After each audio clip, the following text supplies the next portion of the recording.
নিজের গড় নন্দীগ্রামের দলীয় কর্মী রথিবালা আরির খুনের ঘটনায় দোষীদের নাম ধরে শাসালেন রাজ্যের বিরোধী দলনেতা শুভেন্দু অধিকারী। বৃহস্পতিবার 23 মে নন্দীগ্রামের তমলুক লোকসভা কেন্দ্রের দলীয় প্রার্থী প্রাক্তন বিচারপতি অভিজিৎ গঙ্গোপাধ্যায়ের সমর্থনে এক জনসভায় এই শাসানি দেন শুভেন্দু। এদিনের সভায় শুভেন্দু বলেন, অত্যন্ত ভগ্ন হৃদয়ে এই সভা করছেন তারা, কারণ তাদের দলীয় কর্মী খুন হয়েছেন। এই খুনের ঘটনার পিছনে নাম না করে ভাইপো অর্থাৎ অভিষেক বন্দ্যোপাধ্যায়ের উস্কানিতেই দায়ী করেছেন তিনি।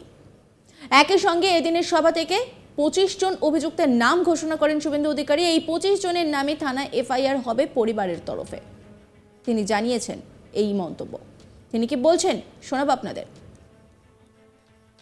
আপনারা জানেন আমরা অত্যন্ত ব্যথাতুর হৃদয় নিয়ে আজকের এই সভা করছি।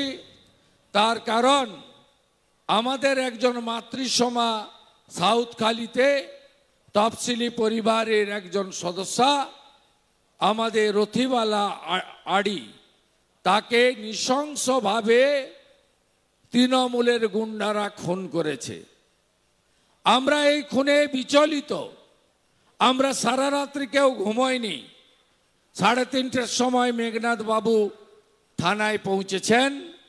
আমি 4টা থেকে সমানে যোগাযোগে থেকেছি। সঞ্জয় আড়িকে দ্রুততার সঙ্গে কলকাতার প্রাইভেট নার্সিংহোমে ভর্তি করেছি মরণাপন্ন অবস্থায়। বাকিদের ট্রিটমেন্টের ব্যবস্থা হয়েছে এবং সাথে সাথে আমাদের যা যা করণীয় আমরা সেটা করেছি। ইতিমধ্যে আমরা 25 জন গুন্ডার নামে তার পরিবারের কন্যা এফআইআর করেছেন। এফআইআরে থাকা নামগুলো আমি শুধু বলছি, এই খুনিদের চিনে রাখুন: খোকন শেখ, দেবু রায়, আব্দুল আলিম আলরাজি, শেখ তাজামুল, শেখ সানাউল্লাহ, শেখ নাজমুল ইসলাম, শেখ মনসুর আলী, শেখ মান্নান, শেখ আরিফুল আলম, শেখ সুফিয়ান, শেখ শামসুল ইসলাম, শেখ আইনুল হক, ফিরোজ মল্লিক, বাবুল আক্তার, বাবুল তাজমুল খাঁ, শেখ জাহাঙ্গীর, উত্তম প্রামাণিক, সমীরণ দাস, বাবু ওঝা, বিষ্ণু ভূঁইয়া, কৃষ্ণকান্ত সিট, রতন দোলই, আমিরুল ইসলাম, শঙ্কর ধাড়া, এই 25 জন খুনি। আর এই খুনিদের যিনি উস্কানি দিয়েছেন তার নাম হলো কয়লা ভাইপো। মমতার আলালের দুলাল, বালি খায়, গরু পাচার করে, কয়লা খায়, টাকা টাকা টাকা। কালকে হেলিকপ্টার থেকে করে এখানে এসেছিল পুলিশের সৌজন্যে মিটিং করতে। কালকে আমতা উদয়নারায়ণপুর হাওড়া থেকে গাড়ি করে লোক নিয়ে এসেছিল, নন্দীগ্রামের লোক ছিল না। নন্দীগ্রামের লোক বর্জন করেছে লোক আলোদের। বড় বড় কথা কি বলছিলেন কালকে, যে বিরোধী দলনেতার বাড়িতে পুলিশ গেছিল, উনি ভয় পেয়েছেন। আরে ভয় পাওয়ার লোক আমি নই।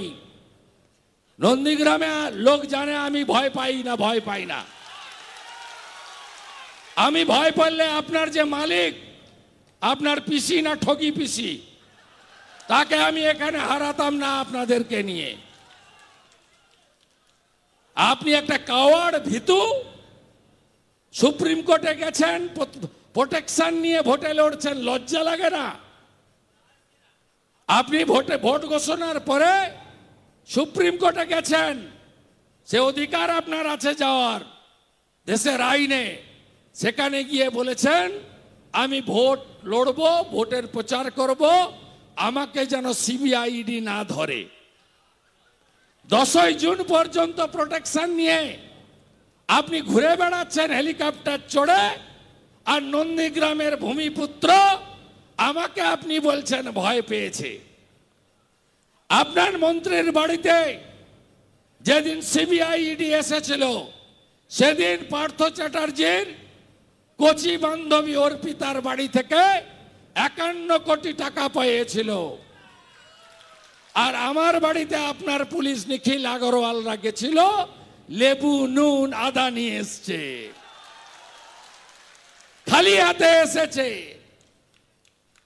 তাই আমি আপনাকে জেলে পোড়া আর আপনার পিসিকে প্রাক্তন না করা পর্যন্ত আমাকে আপনারা থামাতে পারবেন না। আমি কথা দিয়ে গেলাম, আমি এখানে আসার আগে হসপিটালে গেছি, একজনের চোখ নষ্ট হয়েছে, তাকে কলকাতা পাঠানোর ব্যবস্থা করেছি। থানায় গেছি, এফআইআর এর নাম্বার দেয়নি, আমি এফআইআর এর নাম্বার বসে থেকে নিয়ে এসছি। 436 নম্বর এফআইআর, খুনের মামলা 302। তারপরে যদি কিছু না করেন, আমি রথিবালা আড়ির মেয়েকে দিয়ে উচ্চ আদালতে যাব সিবিআইর তদন্তের দাবিতে। লজ্জা লাগে না মমতা ব্যানার্জি? 3 টাকা দামের মানি ব্যাগ পাঠিয়ে লক্ষ্মীর ভান্ডার লোক দেখাচ্ছেন, আর রথিবালা আড়ি কি মা নয়, দিদি নয়, মহিলা নয়? নৃশংসভাবে একটা শিডিউল কাস্ট পরিবারের মহিলাকে আপনার লোকেরা খুন করছে। লজ্জা থাকা উচিত। বদলা পরশুদিন নেবেন তো? নেবেন তো বদলা? নেবেন? কথা দিচ্ছেন? কথা দিলাম, 30-এর বেশি পদ্ম, পিসিমণি জব্দ। নিজের গড় নন্দীগ্রামে দলীয় কর্মীর রথিবালা আড়ির খুনের ঘটনায় দোষীদের নাম ধরে শাসালেন রাজ্যের বিরোধী দলনেতা শুভেন্দু অধিকারী। বৃহস্পতিবার 23শে মে নন্দীগ্রামে তমলুক লোকসভা কেন্দ্রের দলীয় প্রার্থী প্রাক্তন বিচারপতি অভিজিৎ গঙ্গোপাধ্যায়ের সমর্থনে এক জনসভায় উপস্থিত ছিলেন শুভেন্দু অধিকারী। সেখান থেকেই তিনি রীতিমতো শাসিয়ে দেন। এদিন সভায় শুভেন্দু বলেন, অত্যন্ত ভগ্ন হৃদয়ে এই সভা করছেন তারা, কারণ তাদের দলীয় কর্মী খুন হয়েছেন। এই খুনের ঘটনায় পেছনে নাম না করে ভাইপো অর্থাৎ অভিষেক বন্দ্যোপাধ্যায়ের উস্কানিকেই দায়ী করেছেন তিনি। একই সঙ্গে এদিনের সভা থেকে 25 জন অভিযুক্তের নাম ঘোষণা করেন শুভেন্দু অধিকারী। এই 25 জনের নামে থানায় এফআইআর হবে পরিবারের তরফে, তিনি স্পষ্টভাবে জানিয়ে দেন। আমরা জানি নন্দীগ্রামের ঘটনা, আর সেখানে এক বিজেপি কর্মীর মা খুন হয়েছেন জানিয়ে কিন্তু রীতিমতো উত্তপ্ত নন্দীগ্রাম। রাত পোহালেই ভোট, আর ভোটের আগেই কিন্তু উত্তপ্ত পরিস্থিতি সেখানে। দফায় দফায় আমরা বিক্ষোভ হতে দেখেছি গতকাল সেখানে। শুভেন্দু অধিকারী তিনি পৌঁছে যান এবং তারপর রীতিমতো তিনি শাসিয়ে দেন।